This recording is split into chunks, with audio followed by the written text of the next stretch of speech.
তোর মেয়ে না রক্ত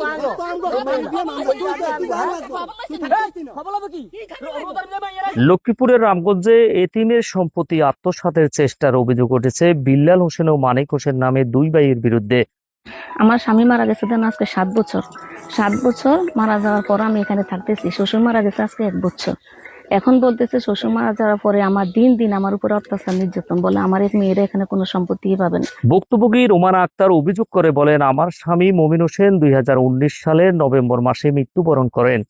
এর কয়েক বছর পর আমার শ্বশুরও মারা যান। এর 3 মাস পর আমার বাসুর বিল্লাল হোসেন ও দেবর মানিক সহ সংঘবদ্ধ ষড়যন্ত্র করে আমার এতিম 3 কন্যা সন্তান সহ আমাকে বাড়ি থেকে বের করে দেয় এবং আমার শ্বশুর মৃত্যুর পূর্বে আমাদের গর্বিটি তাদের নামে লিখে নিয়ে যায়। এখন তারা বলছে আমার মেয়েদের কোনো সম্পদ নেই। আমি ইসাপুর দিদার বাড়ি আলিরাজার মেজো ছেলে মমিন হোসেনের ওয়াইফ।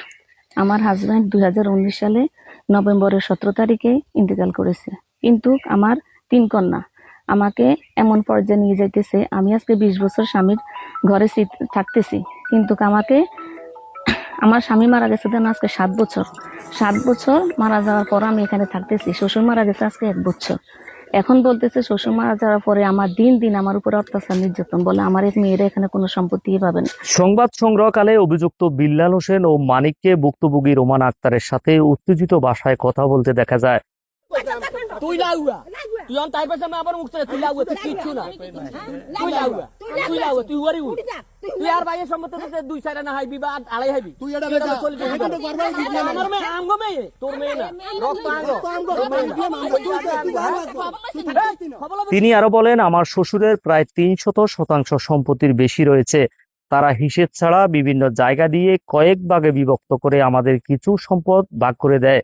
বাকি সম্পদ তারা আত্মসাতের জন্য আমি এবং আমার মেয়েদের প্রতিনিয়ত হুমকি প্রদান করে আসছে।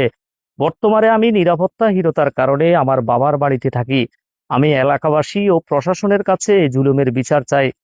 এই এতটুকু দিছে, এই গাছ নিয়ে এতটুকু দিছে, হ্যাঁ এই বড় পলট, এটার এই অংশ হারে পশ্চিম দিকে কুদ্রানি দিছে। প্রায় 100% সম্পত্তির উপরে আমার মেয়েরা পাইব, কিন্তু আমার মেয়েদের কোনো অধিকারই দিতেছে না। এ যত কিছু হয় তারা সব ভোগ দখল করে। আমার বেশি কিছু না, আমার এতিমের বাড়ি। আমি আজকে 20 বছর আমি এই বাড়িতে আছি। আমি গেছেবার আমার বাড়িতে মাটি কাটছি। আমার স্বামী 9 লক্ষ টাকা এই বাড়ির মধ্যে দিছে যে আমি থাকার লাগা। আমার দেবর ভাসুরকে অন্যদিকে লাইন করে দিছে এই টাকার ভোগটা দিই কাটতে দিই, কিন্তু আমার এই শ্বশুর অসুস্থ হওয়ার কারণে জোর করি বাসুর বিল্লাল হোসেন মানিক দেবর হয়েছে মানিক, ওরা জোর করি আমার শ্বশুর অসুস্থ থাকাকালীন ওরা আমার ভিটা বাড়িয়ে সিন্টার করে হেবা করে নিয়ে গেছে। এখন বলে আমার মেয়েগো এখানে কিছু না, আমাকে মাইয়ে আমার মেয়েগরে ঘর থেকে বাইর করে এ সবকিছু করতেছে। আমার মেয়েগরে দিয়ে আমি নিশ্চিন্ত ভাবে এখানে থাকতে পারি না। তবে আমার আকুল আবেদন, আমার মেয়েদের ভিটা বাড়ি আর আমার এতিমের যে সম্পত্তি আমি যেতটুকুই পাই, আমার এলাকাবাসী এবং মান্যগণের কাছে আমার আবেদন, আমার এটুকু আমার এতিমের হক এটুকু আমরা সবাই মিলে আমার ন্যায্য অধিকার আপনারা ফেরত দিয়ে দিবেন। আর জুলুমের অত্যাচার আমাকে যেসব টর্চার করে এদের বিচার আমি চাই। আমি এখন বাপের বাড়িতে থাকতেছি আমার 3 মেয়ে নিয়ে, রাস্তায় থাকতেছি, আমার কোনো স্থান নাই, কোনো ঠিকানা নাই। ভুক্তভোগী নিহত মমিনের বড় মেয়ে 8ম শ্রেণীর ছাত্রী খাদিজা আক্তার মাইশা বলেন, আমার জ্যাঠা বিল্লাল হোসেন ও চাচা মানিক সহ আমাদের বাড়ি থেকে বের করে দিয়েছে। আমার বাবা থাকতে আমরা এই বিল্ডিং এ থাকতাম, এখন আমাদের আসতে দেয় না। আমি আমার নানুর বাড়ি থেকে এই রেজাল্টের পর থেকে আমাদেরকে অত্যাচার করে বের করে দিছি। মানে নানুর বাড়ি থাকতেছে, এখন এদেরকে মানে বেজারের জন্য বললাম ঠিক করতে বলছে, এদেরকে ঠিক করতেছে না।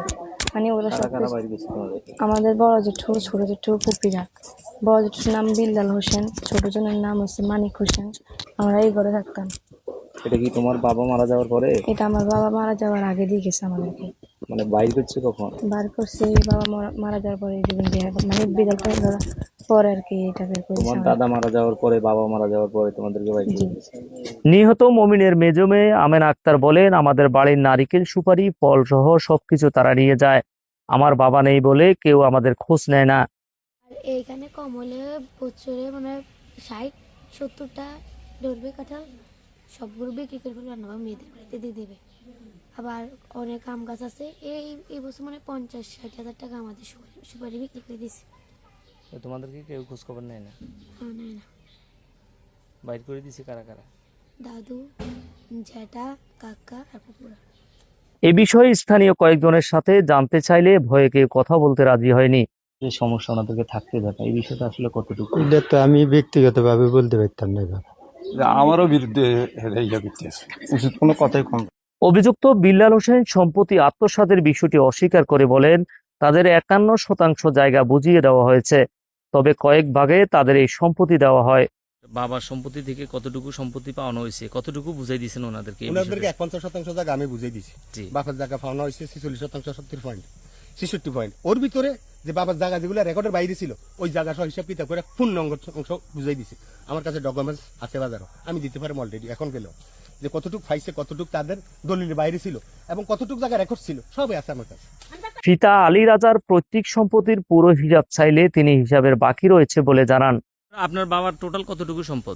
টোটাল বাবা এখন আমি রেকর্ড হিসাবে পাইছি 3 একর 10%। বাকিগুলা দলিল আছে, এটা দলিল হিসাব করতে হবে। এখন পর্যন্ত হিসাব হয় না। এখনো হিসাব হয়নি। এখন আপনি কি একসাথে দিতে রাজি ছিলেন? আমি একসাথে রাজি না, এখন খন্ড হইয়া গেছে। এখন আমার বোনেরও রাজি না। এখন বইন করে আনতে হইবে, আমার একলা নয়, এটা একা বুঝনো আমার। পৈতৃক সম্পত্তিতে ওনারা এইভাবে দিতেন সম্পত্তি, এটা দিলেন না তো কেন? প্রতি সঙ্গে তো আমি তো প্রস্তাব দিছি তারে খন্ড খন্ড দিব। হ্যাঁ না, আল্লাহর কোরআনে হ্যাঁ না, বুড়া তো হেজ্জা হচ্ছে আগে আজ 7 বছর, আর আমরা আর স্বামী হচ্ছে আজ 1 বছর 2 মাস। তাহলে ছেলে জায়গা নাতি নাতু জায়গা খায় কেন?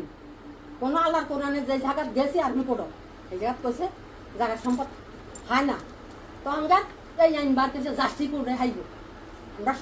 শাহ আলম, দৈনিক নবযুগের কণ্ঠ, রামগঞ্জ।